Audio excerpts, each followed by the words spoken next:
Hello, everyone, and welcome to the Caribbean Football Weekly Podcast, Season 4, Episode 3. I am Simon Preston, and I'm joined as usual in attack alongside Santokie, Nagulendran, and Nathan Carr. Santokie, how are you doing? I'm doing brilliant, enjoying the Caribbean weather we're having at the moment in London. Nice one. Nathan, how are you? Yeah, I'm very well, thank you. I hope you guys are well. Hope the listeners are well. And 1-0 to Guyana, isn't it, Simon? After Blackpool beat Exeter in the League Two playoff final. Neil Dans and Joel Grant. Yeah, that was unfortunate. Hopefully Jamaica gets the better of the French Guyana in the Caribbean Cup, but we'll get on to that quite shortly, Nathan. A lot of Jamaicans don't have you in their good books anymore for predicting Curacao to win the Caribbean Cup. Well, if my predictions are anything to go by, they haven't been too accurate over the past few weeks. Yeah. But, it's interesting you guys say, it's sunny, it's good weather in England, because you look at different fan cams that are online and different podcasts in England, they seem to be quite cheerful and happy about the weather. They're like, it's a good day. Why? Because the sun is out. I'm like, really? But the sun is out 300 days in the Caribbean. So it's quite interesting, the different perspectives that people have. So I found that quite interesting, when you guys say the sun is out and everything like that. So is it really like, would you say, what is it like in the summertime, I would say? I'll start with Nathan on this one. Is it quite chilly at this time of the year as we get to June, July, thereabouts? The last few days it's been very, very warm, actually. We were saying off there, it's been about 24, 25 degrees, something like that, Santokie, here in England. Yeah. So yeah, it's been very nice. The power of the sun, it can do great things. The power of the sun. Ooh, that could have a double meaning, but I understand what you mean, 100%.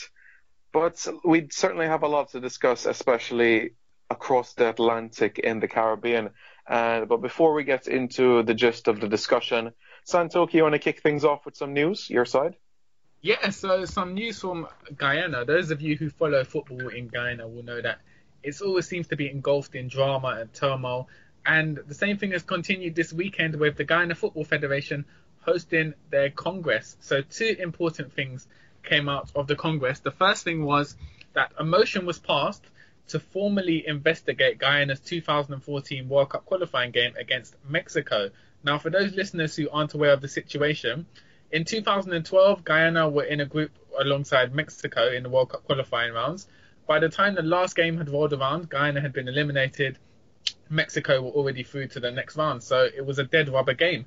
So Guyana, in a move to boost their finances, offered to change the home location of the match from Guyana to Texas in America, where there's a large percentage of Mexican fans. And so obviously this would generate ticket sales and finances for Guyana Football Federation.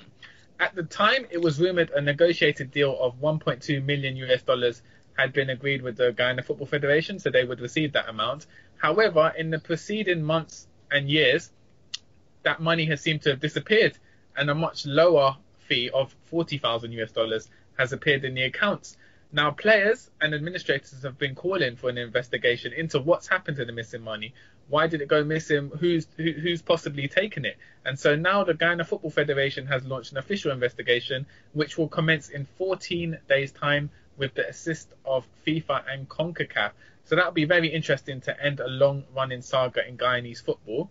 The second interesting bit of news from that Congress was, even before the Congress had started, Alpha and Slingers, so two of Guyana's leading football clubs, who were kicked out of the CFU Club Championships for not being in good standing with the Guyana Football Federation, they went to the courts and got an injunction to stop the Congress from taking place. Now, apparently, this injunction was handed to the GFF before the Congress had started. So if that is true, the Congress itself was illegal, and this could lead to further repercussions for the Guyana Football Federation. So a lot of turmoil going on in Guyanese football, and we'll have to see where the roads develop in the coming days. All right. Thanks, Santokie. Hopefully you'll be able to find the remainder of the funds throughout the remainder of this season of the show. Nathan, how about you? News your side? Yes, so last week we obviously looked towards the Caribbean Club Championship, the third place match, the final, and Cibao FC from the Dominican Republic, they are the new champions of Caribbean club football after they beat San Juan Jablete 1-0 in the final. Richard Dabas with the first half goal. And Cibao have become the first club from the Dominican Republic to win the Caribbean Club Championship and the first to subsequently qualify for the CONCACAF Champions League. Jablete, Central and Portmore United will play in the CONCACAF League, which will kick off in August. Central lost 5-3 on penalties to Portmore in that third place match. So congratulations to Cibao. The Swaliga Under 15 Cup, the inaugural edition, will kick off from the 2nd to the 4th of June. So it's a new tournament for under 15 national teams. It's going to start 11 teams altogether. The host, Saint Martin, that's the French one, Anguilla, Barbados, Guyana, Haiti, Tortola, Dominica, Martinique, and St. Thomas. Guadeloupe will have 2 representative teams. And yeah, the games will take place from the 2nd to the 4th of June. So that should be decent preparation ahead of the CONCACAF Under 15 Boys Championship, which I believe will take place at the IMG Academy in Florida in August. So yeah, that should be a good little tournament. And finally, Trinidad and Tobago. They are in their training camp at Prentup Field in Denver, Colorado, ahead of their crucial Hex World Cup qualifier against the United States on the 8th of June. So they're in a residential camp. Dennis Lawrence, the head coach, has called in an 18-man squad. Some of the overseas-based players, mainly from MLS, will join up, I think, next week, at which time he'll select his final squad for the Hex World Cup qualifiers. So they've got the United States on the 8th of June in Colorado, where there's going to be quite bad altitude. So the purpose of the camp is to acclimatise to that altitude. I think the stadium is about 5,000 feet above sea level, so it's going to be tough for them. And then after that, a few days later, they play Costa Rica in San Jose. So yeah, 2 very big Hex qualifiers coming up for the Soca Warriors. Absolutely. It's going to be 2 games that they're going to be playing, especially against the Colorado Rapids. So I think that would be good preparation for them. Before I get on to news on my side, I'll just say, as it relates to the Dominican Republican team that has advanced to the CONCACAF Champions League, that they're also the first Spanish-speaking Caribbean country to win the CFU Cup Championship. We've seen Jamaican clubs and Trinidadian clubs in the past win this competition, but one from the Spanish-speaking Caribbean is also bringing something to that part of the world. So for the news my end as well, Jamaican international Michael Hector, he became the first Jamaican international to play in the German Cup final yesterday. However, they lost 2-1 to Borussia Dortmund. That's Eintracht Frankfurt. They lost 2-1. And now that was his last game for the club. He was on loan from Chelsea. So before we get into our discussion, gentlemen, I'll start off with Santokie in this one. Do you think that he should go on loan again in Germany, or perhaps go back to England and be loaned out to a different club? Because I'm not sure if you'd be in Antonio Conte's plans for next season. It's a tough one. I mean, Eintracht Frankfurt are in the Bundesliga, so that's like a top level league. Whereas if he came back to England, and if he wasn't in Chelsea's plans, I'd fear he'd get loaned out to a lower league team, so championship team, which may not suit his development. So I think, as you say, if he can't get a spot in Chelsea's squad, or any assurances from Conte that he'll be playing for Chelsea next season, then I think it's probably best for him to stay in the Bundesliga, which is a competitive league, which is higher quality than the Championship in England. Other than that, maybe he can get a loan deal at a lower mid-table club, so somewhere like Nathan's beloved West Brom. That would prove to be good for his development. What are you saying, Nathan? 6'4" and centre half. That would be nice. Yeah, I was going to say we haven't got too many of them, have we, at West Brom? So no, I would actually have Michael Hector. He's a versatile player as well, isn't he? Because at Reading, I think he played as a holding midfielder, so he can play centre back, right. And he can also play in central midfield. But he seems to have gradually grown into the role that he has at Eintracht Frankfurt, because in his first 2 games he received 2 red cards, and he didn't really start very well. But I read as well that online that John Terry provided a bit of support for him, during the infancy of his career there at Frankfurt, and was helping him through what was a little bit of a tough time at the start. But if you look at Hector's career, he has spent a lot of time on loan. The Frankfurt loan, that was his 13th loan move in his career, and he's only 23, 24, I think. So 25 for summer, yeah. Yeah, so he's been kind of farmed out on loan a lot during his career. So Chelsea is not really gonna be breaking into their first team. I think that is the reality, and he's probably accepted that himself. So if he can stay at Frankfurt, play in the Bundesliga, very competitive league, very good quality players, then I think that'll be good for him. And even on the international front, Theodore Whitmore has recently said that he's very much got his eye on Hector, and he wants him in the Caribbean Cup and Gold Cup squads as well. Absolutely, he has played. Go ahead, Santokie. Yeah. I was going to say, what do you think the motivation on Chelsea's behalf to sign him would be then? Why would they have signed him and be unwilling to feature him in the squad? Because they did pay about $5 million for him. So that's what Chelsea do, though, don't they? They're just stockpile players, I guess. I don't know. Yeah. And then try to make a profit after them the last year of their contract. So Hector's another 2 years, so maybe another loan and then being sold. So let's see. What were you going to say, sir, about the international career with Whitmore? Sorry. Yes, under Schaefer, he at times as well played as a holding midfield and number 6 as well. So that's a different option as well if Rudolph Austin is unavailable for the Caribbean Cup. So he provides an option where that is concerned, and it's good when you're able to operate in those two sort of central positions. So I think moving forward, he can be an asset. I must say, though, a lot of Jamaican fans are quite anxious about his performances, especially from that Gold Cup final against Mexico. But he has time on his side. He's young, so I think in time he can develop into a good footballer. Great experience, though, to play in a German Cup final. I know he was on the losing team, but what an experience, that would be for him. Yeah. And he even scored one of the penalty kicks in the semi-finals as well, so showed nerves of steel there to get into the final itself. It was a remarkable achievement for him, and even to score in the Bundesliga as well. That was another piece of history made as a Jamaican international, but second overall, as Daniel Gordon actually played for Borussia Dortmund between 2006 and 2009 to be the first Jamaican international. So Michael Hector would be the second.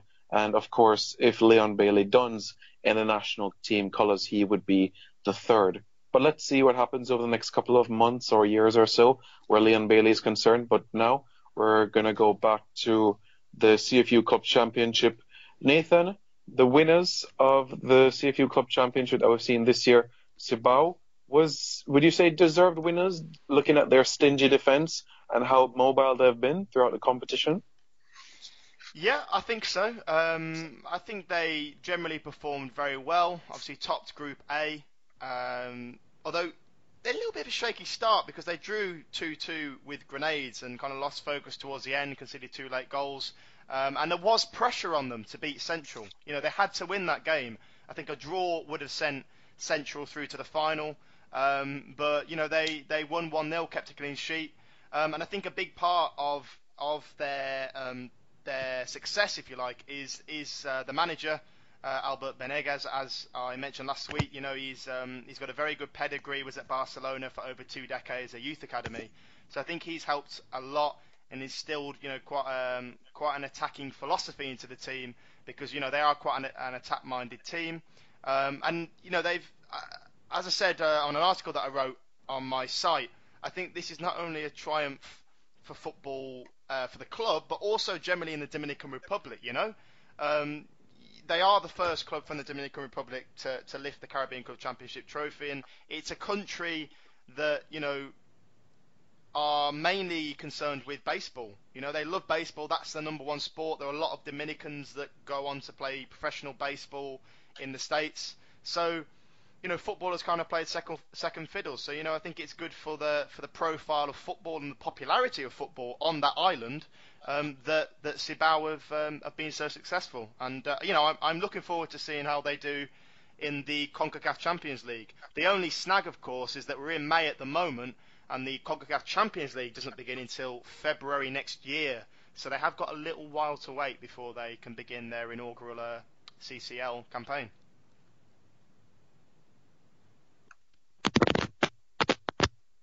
Hello? Hello? Hello? Hello? Yeah. Hello? We can hear. Can you... Hello? Yeah. Can you hear me? Yeah. Yeah. Okay. Yeah. Yeah.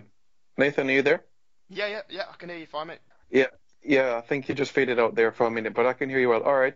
But Santokie, would you say San Jablate, would you say that they should feel disappointed about that second place finish? Because them, as well as Central FC, were, you could say, the overwhelming favourites, especially playing on home soil in Trinidad. Yeah, I think they would be disappointed. As Nathan had said, Cibao weren't too convincing against Grenades. They showed a bit of weaknesses, conceding 2 late goals. And San Juan, as you said, they were playing on home turf. They'd come into the tournament as one of the favourites, and they'd also invested some money in bringing in a few new players for this tournament.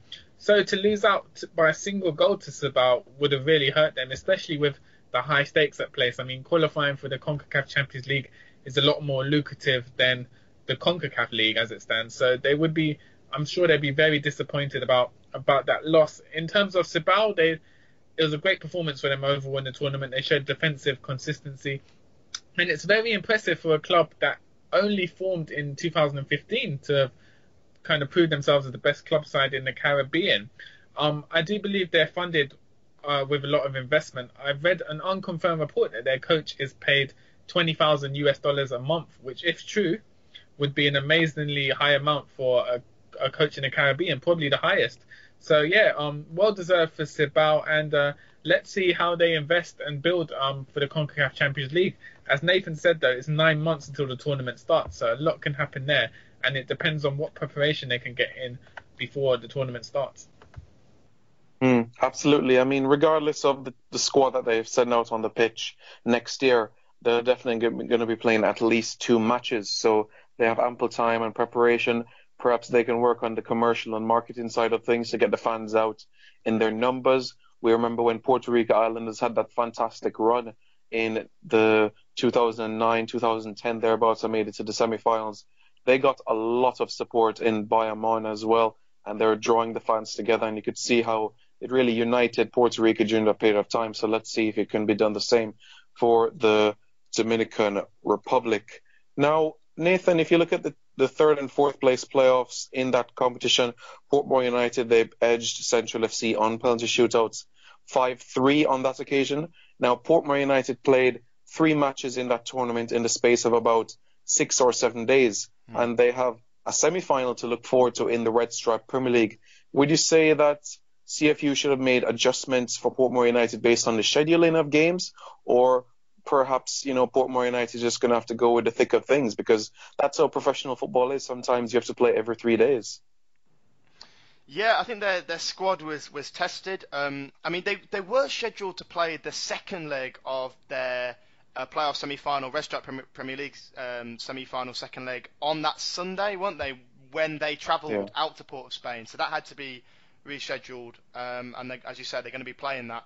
But I thought overall, actually, they coped okay, and to finish third was a pretty decent outcome for them. I mean, I remember you saying, Simon, beforehand that they picked more or less a full-strength team for this tournament. You know, you had Ewan Granderson, you had Michael Binns, you had Jeremy Lynch, you had Ricardo Morris. You know, these players that are, I suppose, kind of key to the team.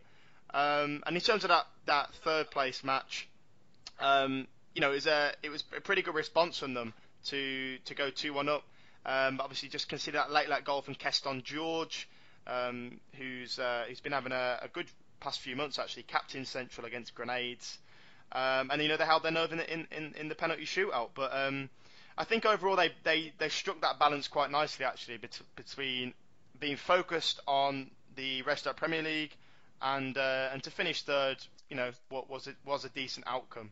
But like you said, Simon, you know, do they want to focus more on the Caribbean Cup Championship, or does their focus lie more with the domestic league playoffs? And if there is more money and more financial incentive involved for the Red Stripe Premier League, then I guess you can kind of understand why they might be more bothered about that and beating the UWI in the playoffs.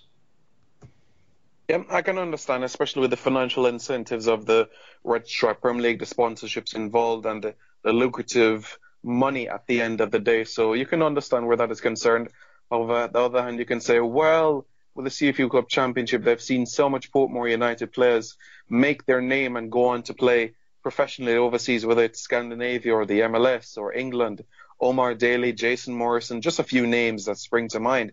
So a few would be having their minds on that as well. So with the CONCACAF League, that is an opportunity for them as well. That would be this summer, but that's an interesting one because that's during their off season. The Red Stripe Premier League again doesn't start until September, while the CONCACAF League doesn't start until August thereabouts. So they're going to be in basically pre-season form, and Santokie, that could be quite of a challenge compared to teams that are playing consistently in Central America. Yeah, definitely will be a challenge because obviously the players be rusty. I mean, pre-season or when you're not playing competitive games regularly, it's very hard to adjust. I mean, we've seen that with Russian clubs in the Champions League whose season doesn't align with that. They've often complained that it's hard to get back into the groove. So it will naturally be against Portmore United's chances of progressing if they are when they enter the CONCACAF League, because they will be in pre-season mode. So that's an obstacle they'll have to overcome as the time approaches. Nathan, what do you think? Yeah, just to echo what Santokie said, really. It's not ideal, is it, really, being in preparation for pre-season. I'm just thinking, the teams that they play from Central America, is it going to be a similar situation for them? Are they going to be in pre-season mode, or are they going to be in the midst of their season? Obviously, you'll have clubs from Costa Rica, Honduras, Panama, El Salvador, Nicaragua, Belize. So, it might well be the same situation for Central American clubs, and that would help them out a little bit. But on that point, how do we see the three Caribbean teams doing against the best from Central America? Because there's been a kind of a gap, hasn't there, at club level between the Caribbean and the rest of CONCACAF for quite some time. So I suppose this will give us an insight into, has that gap closed? Has it got bigger? Has it just stayed the same? When the CONCACAF League rolls around in August. It's an interesting one, Nathan. We're just going to have to wait and see, especially when the draws comes out, and let's see which team will go where, because you might have a situation where a Caribbean team plays, for example, in the high altitudes of Mexico, or perhaps a lower-lying region in Belize. It really depends on the opposition where that is concerned. Costa Rica has a higher level region as well, the likes of Alajuelense as well at the Ricardo Saprissa Stadium. So it really depends on these Caribbean teams and their sort of approach to the games. But I'm sure if you ask the likes of a Portmore United or Central FC who they would want to play from pot one, well, all eyes will be on a Belize team or even a Nicaraguan team as well, because they know the Panamanians, the Hondurans, and the Costa Ricans will be the stronger of the teams in the league, the CONCACAF League. Do any of you guys know if it will be like European draws in terms of teams from the same countries won't be able to draw each other? Or could we see San Juan against Central because they're both in different pots? Well, the CONCACAF hasn't made any outline on that as yet, so you would assume, yes, they could face each other, but prior to the draw, you would assume on that day, on May 31st, that during the explanation of the pots, they might add that information. So at the moment, it is tough to tell. Really, really difficult to tell, because they haven't made it clear as yet. I mean, we didn't even know about the change of structure for the CONCACAF Under-20 Championship. First, it was 2 groups of 6 teams each, and then all of a sudden it's now 4 groups of 3 teams. So there might be some more changes as time wears on. That was the same for the Under-17 Championship as well, wasn't it? The same format. Precisely. Precisely, yes. Yeah. I mean, CONCACAF have outlined the pots, haven't they? Pot 1, Pot 2, and then explained the disqualification of the clubs from Guatemala because of their ban. But that's pretty much it so far. The draw for that will be on Wednesday, won't it, for the CONCACAF League in Miami? Yep. Yeah, Correct. Santokie mentioned that last week. Yeah. I was gonna say, if there is no rules in terms of teams from the same country drawing each other, I'm sure Central or Portmore will be hoping to draw San Juan in the first round. Mm. Yeah, you would really assume that they would want to go against them as well because they've already played them already. So yeah, definitely that's so basically just to wrap up what's been happening. It's Portmore United and Central FC as well as San Juan Jablete that's in the CONCACAF League, while Cibao will be going to the CONCACAF Champions League. Of course, Nathan, do you think it's harsh that it's only the winner that goes to the CONCACAF Champions League from the CONCACAF League? Just the winner? It's really like a really, really tough. I would say why not the two finalists? Yeah, I agree, and it comes back to, I mean, obviously they've reformed the CONCACAF Champions League now, and as I was saying, I think last week, I mean, the teams have gone up from 24 to 31, yet we've actually seen Caribbean representation only gone up from 3 to 4. Yet, as you say, only one actually appears in the grandest of tournaments, the CONCACAF Champions League. So I would have liked to have seen more. We could potentially have 2 Caribbean representatives, although it's quite a slim chance of a Caribbean team getting out of the CONCACAF League, because that would be a kind of a backdoor entry to the CONCACAF Champions League if a Caribbean team gets past the best from Central America. But yeah, 2, 3 would have been good, because obviously before the reforms came into place, we had 24 teams altogether, and you knew that 3 Caribbean teams would be in the CONCACAF Champions League. And I suppose what this does now is it takes away some Caribbean clubs from playing against teams from MLS. Like your Vancouver Whitecaps, Sporting Kansas City, DC United, those sort of teams. So you can look at it from that perspective and think, well, that might harm their development because they're not playing against the best teams. But yeah, again, you could argue as well, Caribbean Club Championship, only one team goes through. Does that add more incentive to the final round? I'm sure Cibao would have been motivated to get to the final and win it, because they know that there's only one spot in the CONCACAF Champions League. So I think there's different ways you can slice it. All right. Well, we really look forward to that draw on May 31st. Santokie, let's get your 2 cents on it as well. Your thoughts about this whole changes, less Caribbean teams in that CFU Club Championship, as well as potentially the fact of only the winner from the CONCACAF League is going to go to the CONCACAF Champions League, and that very well be chances are it's not going to be a Caribbean team. Yeah, I mean, it's a tough one because, as I've alluded to it on previous weeks, I mean, you can kind of see why CONCACAF have limited the amount of Caribbean teams in the CONCACAF Champions League, because the quality of the Caribbean teams doesn't make for competitive matches, if we're honest, against MLS or Liga MX in Mexico at the moment. So you can see from their perspective, they don't want to have two or more Caribbean teams in the CONCACAF Champions League because it would lead to one-sided scores. But then on the other hand, how do you improve the development of Caribbean teams? You have to have them playing the best sides. So there's arguments for both sides of the equations. I do think it's a bit harsh to only have one Caribbean team in the CONCACAF Champions League. And bearing in mind it'll be very tough for a Caribbean team to win the CONCACAF League, it looks like next season there'll only be one Caribbean team in total in the CONCACAF Champions League, which isn't really, when you look at an overall picture, isn't really a fair representation considering the CFU makes up 31 members of the CONCACAF region. Yes, I agree whatsoever. So hopefully that CFU teams can get more opportunities in the near future.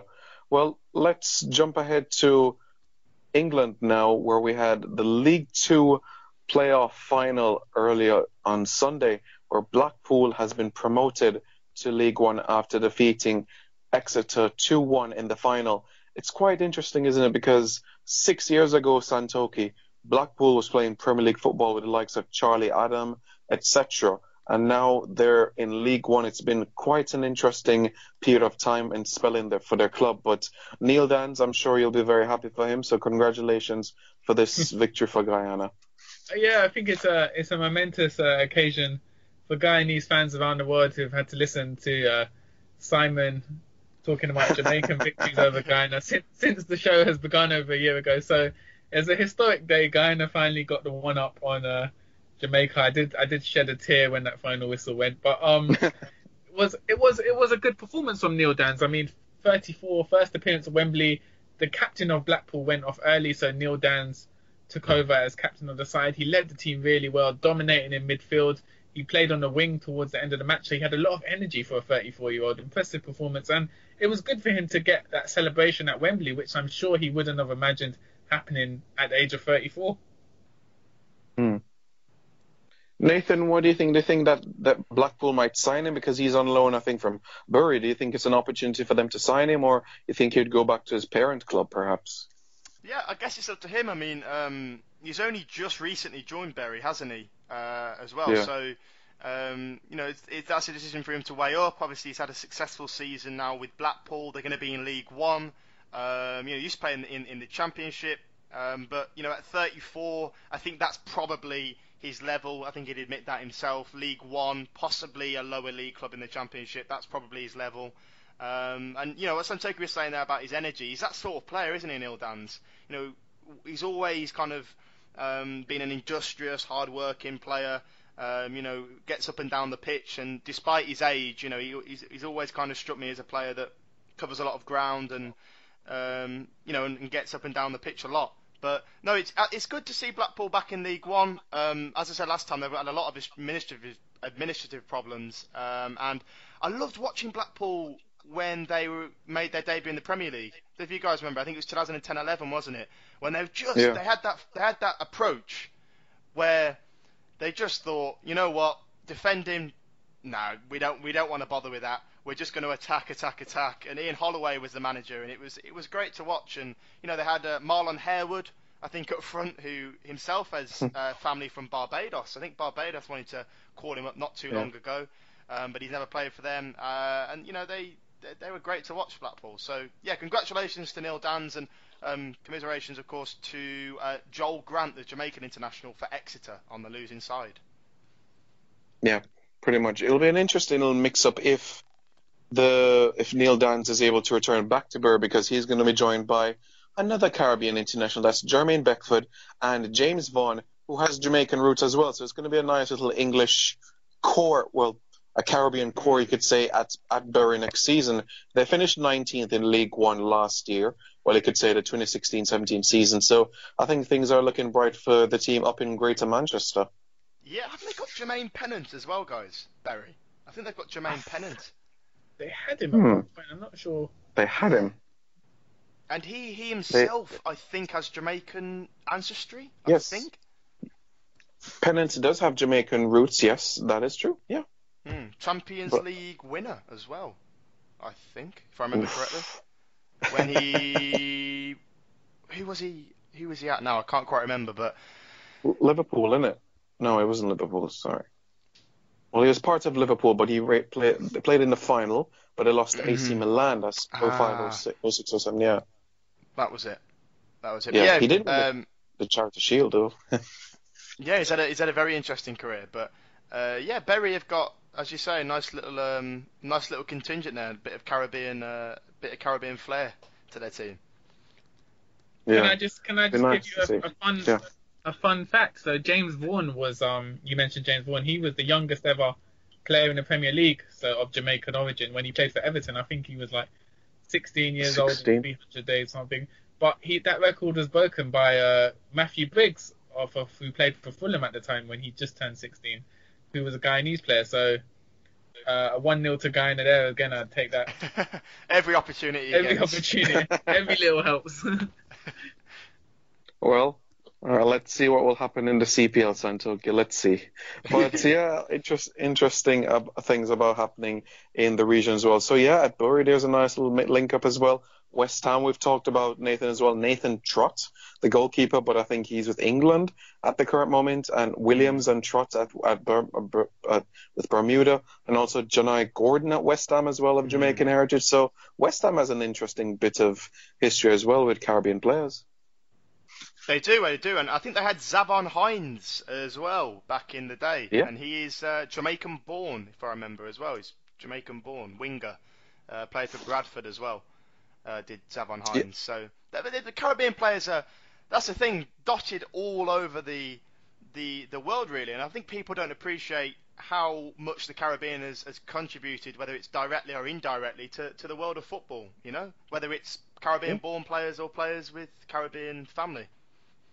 Yeah, pretty much. I was even reading a stat that was coming out of Statin as well, and few of the different media sources in England. And if you look at 2 out of every 5 black footballers that play between the Premier League and League Two, they have either Jamaican or Caribbean roots, while the other 3 are either of African or Asian descent. So it just shows that they make up a large number of the pool. You look at a player, for an example, like Kieran Agard. He could play for the likes of St. Vincent, for an example, Dominica. So there are players out there, especially in the Eastern Caribbean, that could use the services of players that play in a championship, a League One, to help develop their football and give them a bit of cutting edge, you know? Definitely, yeah, and it's the diaspora point, isn't it? I think J. Emmanuel Thomas is another one that could play for, Dominica, St. Lucia. Yeah. So All over the place. Wow. And how about Joel Grant on the losing team for Exeter in the playoff final? Joel Grant, yeah. Go ahead, Santokie, yeah. On English TV, so Sky Sports, they did mention that he was a Jamaican international who scored against Chile. So the Reggae Boys did get a mention during the match. Nice one. So, Santokie, what do you think about moving forward? About Neil Duns? You think it would be nice for him to stay at Blackpool or go back to his parent club, Bury? I personally think he should stay at Blackpool, just because at Bury it seems he wasn't a success, because they signed him in August and then loaned him out in January. So clearly they weren't impressed with his performances to loan him out so quickly. So and at Blackpool, he's obviously galvanised the team, helped them towards the playoff. So the feel-good factor and the momentum is with Blackpool. So I think he should stay at Blackpool. It just depends on, because obviously they'd have to pay a transfer fee to Bury as he's under contract for 1 more year. So it depends on that. But I think it's probably in his best interest to stay at Blackpool. All right, sounds good. And very, very interesting bit of news that we have had throughout the discussion. It has really been a lively one. Nathan, before we take off, is there anything you'd like to say towards the listeners of the show? Thank you, as always, for listening. You can listen to Caribbean Football Weekly on SoundCloud. You can download the podcast on iTunes. You can subscribe on iTunes. Feel free to leave a review. And thank you very much again for listening. If you'd like to get in touch with any of us, we're always happy to listen to feedback. It'd be good as well to have some questions from people that listen. Anything that you want to get off your chest, or any players or managers or teams, competitions. Any questions that you've got. Myself, I'm on Twitter. I'm on Twitter at Caribbean Football abbreviated to FTBL, and I'll let you guys plug your social media and stuff. Yeah, Santokie, yours? Yeah, as echoing what Nathan said, anyone who's got feedback or questions, or if you think maybe there's a guest who should appear on the show, so some recommendations as to people we could get who are involved in Caribbean football, we're more than happy to welcome them on the show and see what they're about. Find me on social media at Santokie, so at SAN_TOKI_. And yes, any questions or feedback would be greatly welcomed as we look to develop the show. All right. And Nathan, you did 2 videos this week as well for Reggae Boys Commentary. What was it like doing the behind-the-scenes stuff for that? Did you enjoy that? Yeah, it was good. It was good. Obviously, it's always nice to contribute to your channel, Simon. Although I'm not sure that I'm too popular now with the Reggae Boys Commentary faithful, having predicted Jamaica to finish second to Curacao. I mean, look, I just think Curacao are gonna win their first Caribbean Cup title in June. I've just got that feeling. I think this year is Curaçao's year. But no, generally it was all good. Lots of good fun. And really looking forward to the tournament, actually. Going to be taking place, for any listeners that don't know, from the 22nd to the 25th of June in Martinique. And the semi-finals, just to recap, are Jamaica against French Guyana and Curaçao against Martinique. All right. Thanks very much, Nathan. Yeah, but I agree with you on one line, though, Nathan, that it could be Jamaica versus Curacao final. That is really, really possible. But I'm sure Santokie will be hoping for his French friends in Guyana could pull something through, right, Santokie? Yeah, Or no?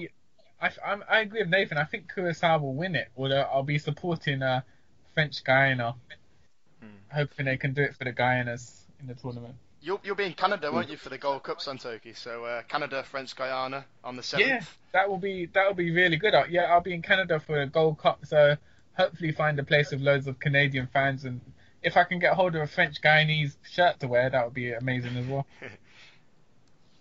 All right, then.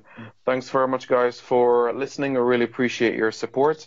And don't forget as well to tune in next week for episode 4 of Caribbean Football Weekly for season 4. Until then, bye-bye.